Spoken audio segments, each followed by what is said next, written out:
Assalamualaikum warahmatullahi wabarakatuh. Hello students, welcome back to the English class of Garuda Nusantara Vocational School with me, Miss Ida.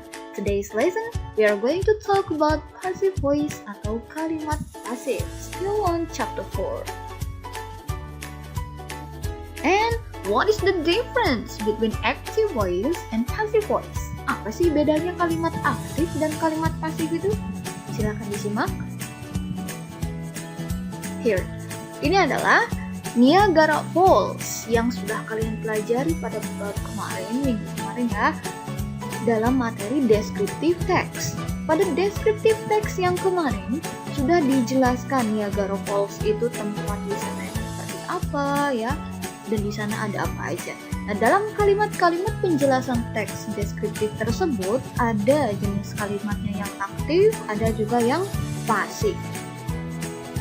For active voice, we focus to talk about who does something. Ya, kalimat aktif itu fokus untuk membicarakan tentang who does something, siapa sih yang melakukan sesuatu. Contoh, many tourists visit Niagara Falls. Yang pertama, mari dianalisa. Many touristnya di sini sebagai subjek, yaitu someone who does something, orang yang melakukan sesuatu. Banyak turis, nah turis-turisnya ini melakukan apa? Yaitu visit, ini verb atau kata kerjanya. Aktivitas yang dilakukan oleh si subjek ini. Banyak turis yaitu mengunjungi, visit ya. Apa yang dikunjungi? Visit Niagara Falls di sini sebagai objeknya. Ini contoh dari kalimat aktif. Mari kita bandingkan ke passive voice. Kalau active voice itu membicarakan tentang siapa yang melakukan sesuatu. Kalau kalimat pasif di sini fokus untuk membicarakan objeknya. What happened to something or what happened to the object? Apa yang terjadi pada suatu objek? Contoh, objek yang ingin kita bicarakan adalah diambil dari kalimat ini, Niagara Falls. What happened to Niagara Falls? Apa yang terjadi pada air terjun Niagara? Niagara Falls is visited by many tourists. Niagara Falls-nya ini diapain sih? Apa yang terjadi? Is visited. Dikunjungi. Ini adalah makna pasifnya ya. Dikunjungi. Dikunjungi oleh siapa? By many tourists. Oleh banyak turis. Nah, ini adalah fungsi kalimat pasif. Yang pertama yaitu if you want to focus on the object. Jika kalian ingin fokus membicarakan objeknya, apa yang terjadi pada si objek ini. Lalu fungsi yang selanjutnya, if the object is more important or the object is more interesting. Jika menurut kamu objeknya itu lebih penting atau lebih menarik untuk dibicarakan, maka saat itulah kalian gunakan kalimat yang pasif. Next, selain fungsi yang tadi, passive voice juga digunakan saat when the subject is unknown. Subjeknya itu tidak diketahui. Contoh, motor kalian itu dicuri. Nah, yang mencuri siapa? Kan tidak tahu pelakunya siapa ya. Jadi, jika ada yang bertanya, why do you look so sad? What happened? Kenapa kok sedih sekali? Apa memang yang terjadi? Maka kalian jawab, my motorcycle is stolen. Motor saya dicuri. Ini kalimat pasifnya. Ya, kalian fokus membicarakan objeknya yaitu motor. Motornya kenapa? Motornya dicuri. Menggunakan kalimat pasif karena meskipun kalian ingin membicarakan subjeknya tidak diketahui. Ya, jadi pakailah yang pasif. Oke, tadi kita sudah dibicarakan kalimat aktif dan pasif dari segi fungsi atau konteks penggunaannya. And now, let's focus on the difference between active and passive voice based on the structure. Perbedaannya menurut struktur kebahasaan. Sebelum itu disimak dulu. Jenis-jenis verb atau kata kerja. Dulu sudah pernah dipelajari di SMP ya. Ada take, took, taken, eat, ate, eaten, buy, bought, bought. Dari ketiga kata kerja ini, Take, took, taken, makna Indonesianya sama, mengambil, tapi bentuknya berbeda-beda. Dari take berubah menjadi took, berubah menjadi taken. Kenapa berubah-ubah seperti ini kata kerja dalam bahasa Inggris? Kelompok pertama ini disebut sebagai verb 1, lalu verb 2, dan verb 3. Bentuknya berbeda-beda karena fungsi penggunaannya, konteks penggunaannya juga berbeda. Nah, untuk materi kita hari ini passive voice, kita fokus menggunakan verb 3, kata kerja kelompok yang ketiga ini ya. Ini untuk kalimat pasif. Lalu ada juga clean, cleaned, cleaned, study, studied, studied, dan yang lainnya masih banyak. Sama ya, ini juga verb 1, verb 2, and verb 3. Ini yang kita gunakan pada kalimat pasif hari ini. Apa sih bedanya kelompok yang bawah dan yang atas? Yang bawah ini disebut sebagai regular verb, yakni kata kerja yang perubahannya teratur dari verb 1 ke verb 2 dan 3. Ini hanya ditambahi ed saja di ujungnya. Tapi untuk kelompok yang atas ini disebut sebagai irregular verb, kata kerja yang perubahannya tidak teratur dari it berubah menjadi ate, berubah menjadi eaten, perubahannya tidak teratur. Now, let's see the difference between active and passive voice on present tense and past tense. Kita coba berlatih untuk mengubah kalimat aktif ke dalam kalimat pasif dari present tense dan dari past tense. Apa sih bedanya present tense dan past tense? Menurut materi yang sudah kalian pelajari di chapter 1, present tense ini salah satu fungsinya adalah to tell the activities that happened in the present, untuk menceritakan aktivitas atau kegiatan-kegiatan yang dilakukannya in the present, pada saat ini, or today, dilakukannya hari ini. Kebalikannya, kalau past tense, the activities are done in the past. Aktivitasnya dilakukan in the past, sudah di masa lalu atau di masa lampau, atau contohnya yesterday. Kegiatannya itu dilakukannya kemarin. Itu bedanya present tense dan past tense. Kita fokus ke present tense-nya dulu ya. Contohnya, today the baby eats a candy. Hari ini si bayinya memakan satu buah permen. Ini adalah contoh kalimat aktifnya. Kenapa kok kalimat aktif? Karena fokus membicarakan someone who does something. Seseorang, yaitu orangnya si baby-nya ini ya, yang melakukan sesuatu. Apa yang dilakukan oleh si baby ini? Yaitu eat. Dia memakan a candy. Ini sebagai objeknya ya. Lalu, how to change the active voice into passive voice? Cara mengubah kalimat aktif ini ke dalam kalimat pasif, langkah yang pertama, ambil dulu objeknya. Karena tadi kalimat pasif itu fokus membicarakan objek ya. Ambil dulu objeknya, diletakkan di paling depan, a candy. What happened to the candy? Apa yang terjadi pada si permennya itu? Nah, sekarang setelah objeknya ditarik ke depan, kita tinggal mengubah kata kerjanya atau verbnya. Kalau di sini kita pakainya verb 1 ya. Artinya aktif, memakan. Nah, kita mau ubah menjadi makna pasif. Bagaimana caranya? Dari eat, ate, eaten. Nah, tadi verb 1, verb 2, verb 3. Untuk mendapatkan kalimat makna yang pasif, kita pakainya yang verb 3. Jadi kita ubah eats verb 1 menjadi eaten verb 3.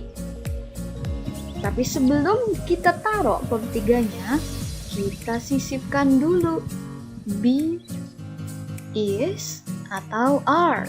Ini adalah be atau to be yang ada di present tense.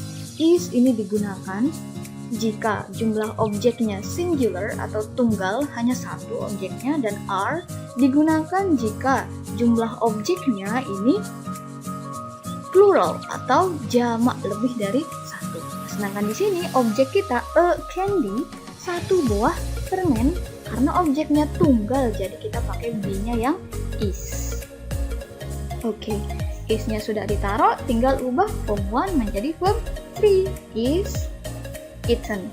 Kombinasi antara be dan verb 3 is eaten ini menjadi makna pasif. Dimakan, permennya dimakan. Ini sudah menjadi kalimat pasif ya.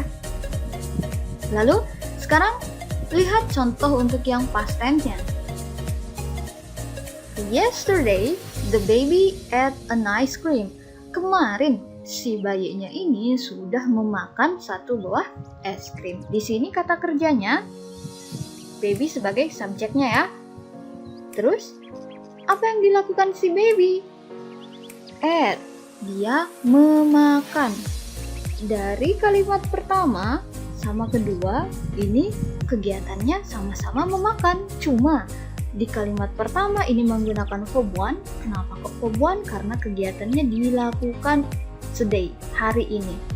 Maka memakai verb 1, present tense ya.